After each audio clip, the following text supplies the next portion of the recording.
Assalamualaikum warahmatullahi wabarakatuh. Salam sejahtera untuk semuanya. Saya Padi dari Inside Chamber. Kita sampai pada bab 3, cluster keliling dunia. Kita mulai. Pertanyaan esensial. Apa itu benua? Bagaimana pembagian wilayah di setiap benua? Untuk menjawab pertanyaan ini, yuk kita ikuti video ini. Kita mulai dengan cerita, ya. Semalam ibu bercerita tentang beberapa orang sahabat penanya. Ada yang dari Finlandia, Ghana, terus mana lagi ya? Seru sekali ya, ibu kamu punya sahabat pena. Apakah itu semua nama kotanya? Sepertinya itu nama negara. Aku pernah lihat kata Finlandia di global, ada di perpustakaan. Kalau tidak salah letaknya di benua Eropa. Kalian ini ingin tahu lebih lanjut? Oke, kita gas.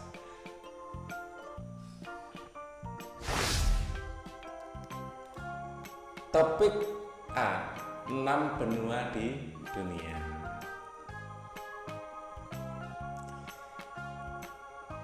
Di tempat tinggal kita saat ini merupakan bagian dari sebuah pulau. Pak Ali tinggal di Pulau Jawa, tepatnya di Jawa Timur. Di sini posisinya. Kalau kalian di mana?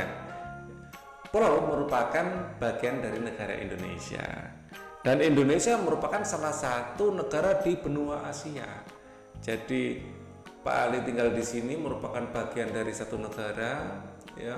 Negara Indonesia itu bagian dari benua Asia, seperti itu. Benua paling luas benua Asia itu.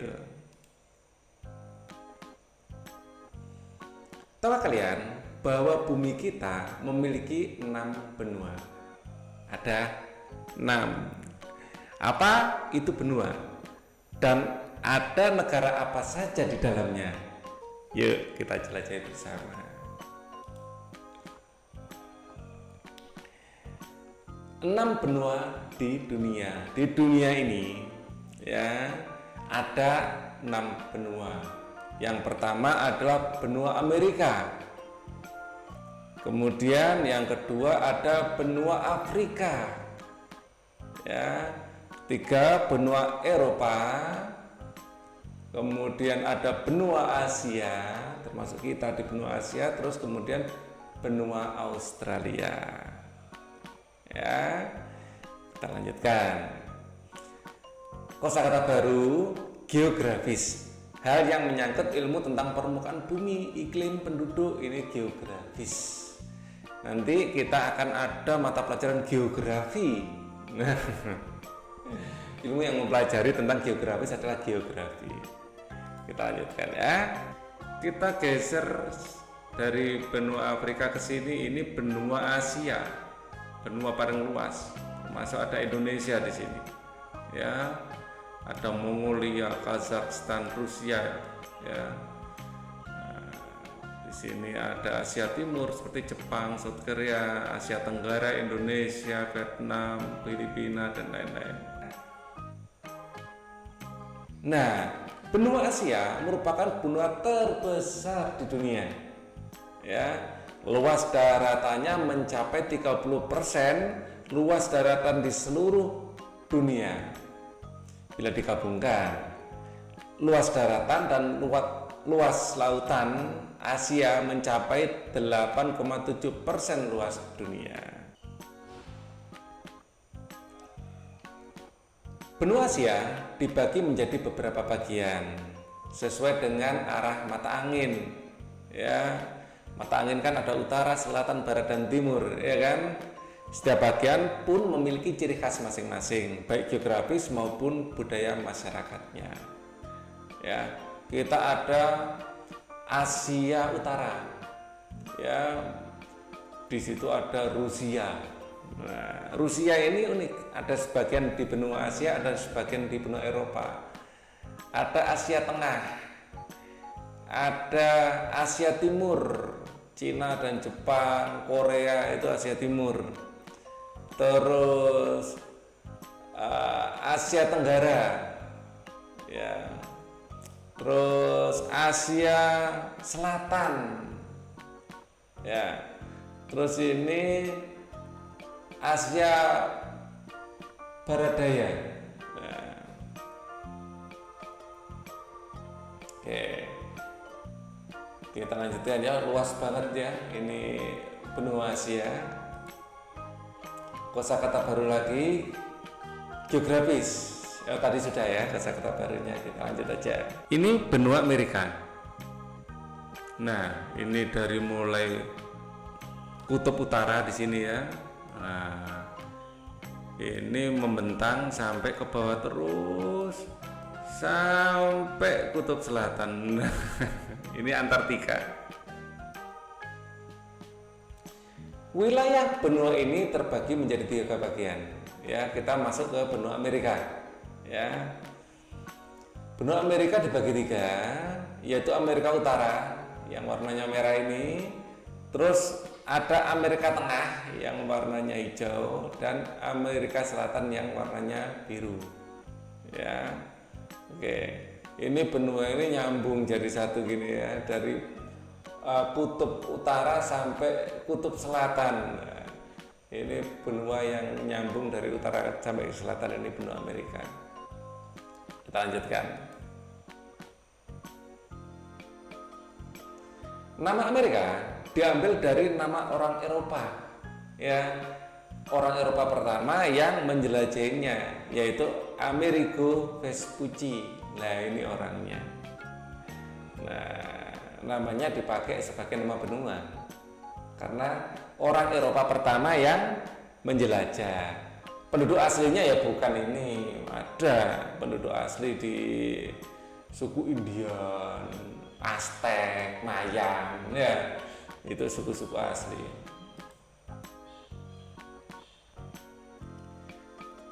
Nah, masih benua Amerika. Perbedaan paling terlihat dari negara-negara di wilayah benua Amerika yaitu terkait sosial budaya dan perekonomiannya. Amerika itu negara pendatang. Aslinya adalah ya suku asli, suku Indian. Ya, tetapi banyak orang-orang Eropa yang datang ya ke sana sebagai pendatang dan akhirnya menetap di sana. Mereka ke sana itu masih zaman perbudakan, waktu itu mereka membawa budak-budak dari Afrika. Jadi Amerika itu macam-macam negara ada, ya, orang dari macam orang kulit hitam, orang kulit putih, kulit kuning, ya, macam-macam di sana. Jadi di Amerika itu ada suku aslinya, ya, masih ada yang tinggal di sana. Terus ada dari Asia, ada dari Eropa, ada dari Afrika, ngumpul di sana. Oke, ya, kita lanjutkan. Ya. Di bawah benua Eropa atau di selatannya benua Eropa ada benua Afrika. Ya. Ini benua Afrika. Ya. Kemudian kita masuk benua Afrika. Nah, benua Afrika merupakan benua dengan jumlah penduduk kedua terbanyak setelah benua Asia. Ya, benua Asia tentu saja penduduknya paling banyak, wilayahnya juga paling luas dan paling padat juga penduduknya di beberapa tempat. Kemudian diikuti oleh Afrika.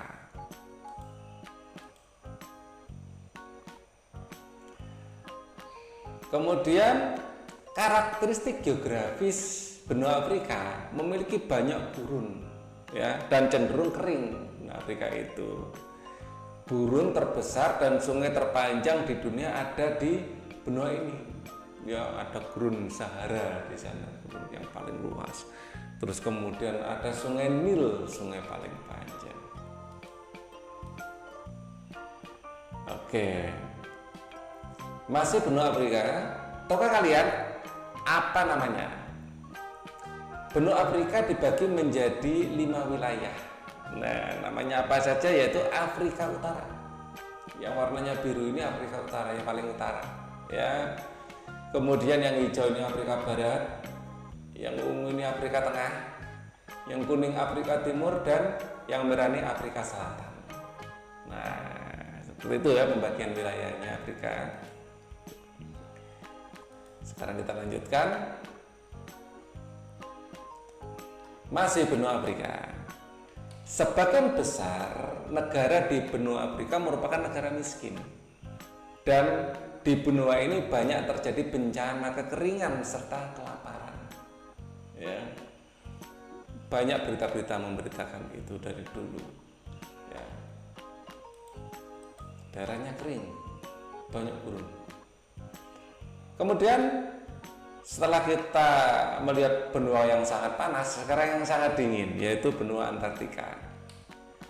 Benua yang merupakan zona bebas, artinya tidak terikat kepemilikan oleh negara manapun. Ya, benua ini hampir keseluruhannya tertutup oleh es.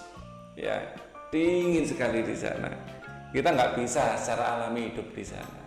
Ya, di sini yang tinggal di sini sedikit sekali, yaitu para ilmuwan saja yang meneliti. Ya. Kondisi geografis kutub selatan lebih ekstrim dibanding kutub utara atau Arktik. Ya, ini kutub selatan sangat ekstrim, sangat dingin. Ya, yang ada di sini penguin, penduduk aslinya. Karenanya wilayah ini tidak dihuni manusia kecuali beberapa stasiun yang digunakan untuk penelitian. Nah, ini stasiun penelitian di sana. Di dalamnya ada ilmuwan yang meneliti. Ya, di ruangan khusus ya yang terisolasi sehingga tidak dingin ya. Tidak terlalu dingin lah paling tidak. Mari kita lihat di bagian mana ada tempat para ilmuwan. Nah, ini ya. Di sini ada, kalau kita zoom terus, nah disinilah tempat ilmuwan bekerja. Ya, kita geser. Ini adalah benua Eropa. Nah, di sini ada UK, Denmark, Netherlands, dan lain-lain ya. Benua ini berada di daratan yang sama dengan benua Asia. Benua mana? Eropa. Karena lempeng tempat benua Eropa dan Asia ini dinamakan lempeng Eurasia. Jadi sebenarnya menyatu dengan benua Asia. Karena masalah politik, masalah pembagian wilayah, akhirnya dibikin nama Eurasia. Jadi kan secara alami itu satu lempeng. Ya. Meliputi sebagian kecil Rusia. Kebanyakan Rusia ada di benua Asia, ada sebagian kecil yang di benua Eropa, ya. Dan lain-lain ya. Di sini ada Belgia, di sini ada Polandia. Belgia nyempil di sini kecil, terus Jerman. Ya. Ini adalah benua yang kebanyakan dihuni oleh orang kulit putih.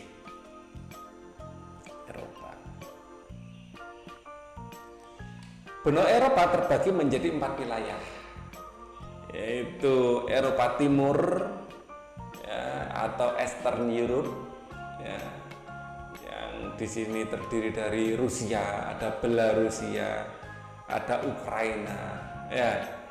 Kemudian ada Eropa Utara, di situ ada Finlandia, Swedia, Norwegia, ya, Denmark. Ya, dingin banget di sana ya, karena ya dekat dengan kutub utara. Ya. Kemudian ada Eropa Barat, di sini ada Inggris, ya, ada Prancis, ada Belgia, ya, ada Netherlands, ya, Belanda, Netherlands itu ya. Penjajah kita itu dari sini asalnya, dari Inggris juga. Ya, ada Eropa Selatan, ini juga penjajah kita dua-duanya. Ada Spanyol dan Portugis. Ya, jadi yang menjajah kita ya Portugis, Spanyol, ya kan, Belanda dan Inggris. Orang daerah sini penjajah-penjajah kita itu. Dulu, sekarang sudah enggak. Ya. Oke. Kita geser lagi ke selatan, ada benua Australia. Nah, ini Australia. Ya. Kemudian ada benua Australia, ya, ada di selatannya Indonesia. Nah, Australia merupakan benua terkecil di dunia. Luas wilayahnya hanya sekitar 7 juta kilometer persegi. Nah, inilah benua Australia.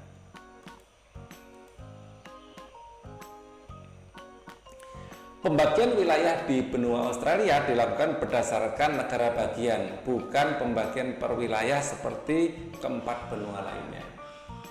Ya. Jadi ini pembagiannya paling rapi juga ya, garis lurus seperti ini di Australia. Kalau yang lain kan agak berantakan pembagian wilayahnya. Ya.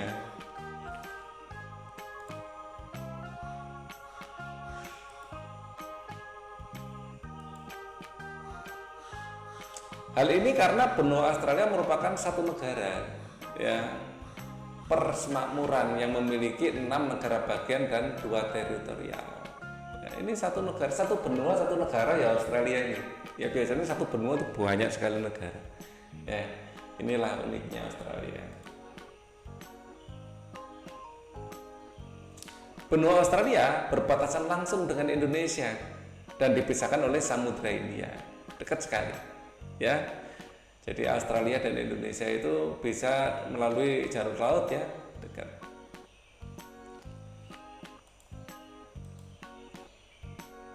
Kita lanjutkan. Mari refleksikan. Nah, satu, apa hal menarik yang kalian pelajari dari kegiatan ini? Ya, bagian paling menarik menurut Pak Ali sih mengetahui benua-benua di seluruh dunia. Ya, ternyata benua ini dibagi-bagi, dunia ini dibagi-bagi menjadi benua-benua. Ya, ada 6 benua tadi ya, ada benua Australia di sini, benua Asia, ya, benua Afrika, benua Amerika, benua Eropa, ya, dan benua Antartika. Ya, kita lanjutkan. Coba tuliskan sebuah fakta menarik yang kalian ingat di setiap benua. Ini Pak Ali sudah mencari bagian yang menarik. Kalian bisa memberikan pendapat kalian sendiri. Yang pertama, benua Asia. Benua Asia merupakan benua terbesar di dunia. Ya, yang kedua, benua Amerika. Nama Amerika diambil dari nama orang Eropa pertama yang menjelajahinya. Namanya Amerigo Vespucci. Kemudian benua Afrika, sebagian besar negara di benua Afrika merupakan negara miskin dan benua ini banyak terjadi bencana kekeringan serta kelaparan, ya, banyak gurun. Ya. Nomor 4, benua Antartika. Benua yang merupakan zona bebas karena tidak terikat kepemilikan oleh negara manapun. Di sana saljunya salju abadi. Dingin sekali, ya, benua paling dingin. Kalian bisa menuliskan keunikan lain menurut kalian ya. Yang nomor 5, benua Eropa. Eropa merupakan satu-satunya benua tanpa gurun. Ya. Yang keenam, benua Australia. Australia merupakan benua terkecil di dunia. Ya. Suku aslinya itu suku aborigin. Ya. Suku yang sama dengan kalau kita itu orang Papua gitu ya. Kalau di Indonesia kan ada saudara-saudara kita dari Papua, ya. Kalau di Australia itu orang aborigin. Lah beruntungnya kalau saudara-saudara kita dari Papua itu Indonesia itu nggak jajan banget, bukan nggak jajan, pakai happy ya, bener-bener dibangun ya Papua. Kalau di Australia wah suku aborigin yang asli itu ditangkepin dulu. Makanya kalau sekarang kita lihat di Australia nggak banyak suku aslinya, penduduk aslinya nggak banyak. Aborigenya mana? Kalau di Indonesia lain ya. Nah, itulah kearifan lokal orang Indonesia. Orang suku asli di Papua itu benar-benar dihargai sampai sekarang. Ya, menteri kita ada yang dari Papua ya, di kabinet yang baru pemerintah sekarang namanya Pigai. Tuh, ya, selalu mempunyai apa ya, kita itu namanya Indonesia itu negara persatuan ya, persatuan dan kesatuan dijunjung tinggi sesuai dengan semangat Sumpah Pemuda seperti itu. Kemudian Tiga, benua Asia memiliki luas wilayah terbesar sekaligus jumlah penduduk terbanyak di dunia. Menurut pendapat kalian, apakah persebaran penduduk di Asia sudah merata dan berimbang dengan luas wilayahnya? Jelaskan pendapat kalian. Ya, belum berimbang. Nah, karena ada negara-negara dengan tingkat kepadatan penduduk yang sangat tinggi seperti Cina dan India. Indonesia termasuk tinggi juga ya, terutama di Pulau Jawa. Ya, tapi Cina dan India itu padatnya memang luar biasa. Ya, dan di tempat lain nggak begitu padat. Ya, kita lihat dari data dan informasi yang telah kalian dapatkan tadi, mengapa negara-negara di Afrika banyak yang dikategorikan sebagai negara miskin? Ya, karena kondisi geografis Afrika kebanyakan gurun ya, jadi nyari makan susah di sana. Tanaman-tanaman nggak tumbuh subur seperti di Indonesia. Ya, iklimnya kering sehingga sulit untuk mengembangkan perekonomian. Faktor sumber daya manusia ini juga yang lebih penting sih. Ya, sumber daya manusia ini, pendidikan, kesehatan juga banyak berpengaruh. Jadi bahkan negara yang tidak ada sumber daya alamnya pun kalau orangnya pintar-pintar ya bisa menguasai dunia. Ya kaya-kaya. Kalau tidak ada ya kan impor dari negara lain, tinggal gitu aja. Tinggal bagaimana sumber daya manusianya. Jadi sumber daya alam itu sangat penting, tapi sumber daya manusia lebih penting dari itu. Secara kondisi geografis, Antartika tidak dapat dihuni oleh manusia. Betul kan? Sangat dingin.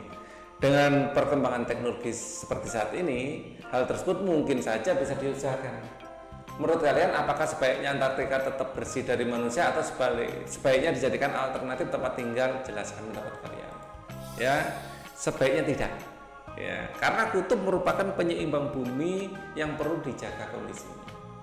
Kalau kutub itu sudah nggak dingin lagi, apalagi yang selain kutub kan gitu ya, lebih panas nanti kan gitu. Jadi keseimbangan dunia sudah dibikin sedemikian rupa oleh Sang Pencipta ya. Jadi kita harus menjaganya. Kalau tidak menjaganya ya alam akan memberi respon dengan bencana ya. Oke. Mengapa dunia bisa terbagi menjadi 6 bagian? Menurut kalian apa hal positif dan negatif dari pembagian wilayah ini? Nah, proses terbaginya dunia menjadi 6 bagian disebabkan karena pergerakan lempeng bumi. Pertama secara alami ya pergerakan lempeng bumi ya menjadi 6. Kecuali Eropa dan Asia, Eurasia kan gitu ya. Ini satu lempeng sebenarnya. Ya. Jadi bukan hanya pergerakan pada utamanya pergerakan lempeng bumi, tapi bukan hanya itu ya alasan pembagian. Dengan pembagian wilayah memudahkan warga untuk membentuk pemerintahan sebenarnya. Jadi dibagi-bagi itu biar mudah untuk membentuk pemerintahan sesuai dengan caranya masing-masing dan yang dianggap paling sesuai dengan penduduk setempat. Nah, jadi pembagian itu pada dasarnya di awal itu karena faktor alam, kemudian faktor manusianya, kan gitu ya baginya untuk memudahkan. Apa yang bisa kalian ceritakan mengenai pembagian wilayah di setiap benua? Nah, pembagian wilayah terjadi secara alami melalui peristiwa-peristiwa dalam sejarah. Ya, jadi secara alami yang tadi sudah kita bahas karena memang lempeng-lempengnya tadi, tapi juga melalui peristiwa-peristiwa sejarah. Misalnya penjajahan. Dulu wilayah Asia Tenggara pada umumnya berbentuk kerajaan. Ya, Indonesia ini banyak kerajaan ya, ada kerajaan Goa, kerajaan Majapahit, macam-macam. Di Malaysia pun sampai sekarang masih ada kerajaan-kerajaan itu. Brunei Darussalam itu kan kerajaan juga. Nah, dibagi-bagi menjadi sekarang salah satunya karena tergantung negara mana yang menjajah. Nah, Indonesia kayak Kalimantan. Kalimantan itu kan sebagian wilayah Indonesia, sebagian wilayah Malaysia. Siapa yang memisahkan? Yang memisahkan ya dulunya para penjajah. Yang bawah ini, yang bagian selatan yang jajah Belanda, yang bagian atas, yang bagian utara yang menjajah Inggris, akhirnya terpisah. Padahal dulunya ya satu aja, nah, dipisah. Yang membuat pemisahan-pemisahan itu ya perjanjian antara Belanda dan Inggris kan gitu ya. Sebenarnya Indonesia sama Malaysia itu kan kayak mirip banget kebudayaannya, orang-orangnya juga sama, bahasanya ya sama, ya beda tipis lah ya. Jadi yang memisahkan dulu yang menjajah. Oke, untuk video kita yang pertama cukup sampai di sini dulu. Bagi kalian yang belum subscribe, silahkan subscribe ya. Bagi yang sudah subscribe, lebih baik nyalakan tombol loncengnya biar kalau Pak Ali update bisa langsung dapat notifikasinya. Untuk video ini cukup dulu, kita ketemu lagi di video selanjutnya. Link playlistnya ada di kolom deskripsi ya, silahkan dicek.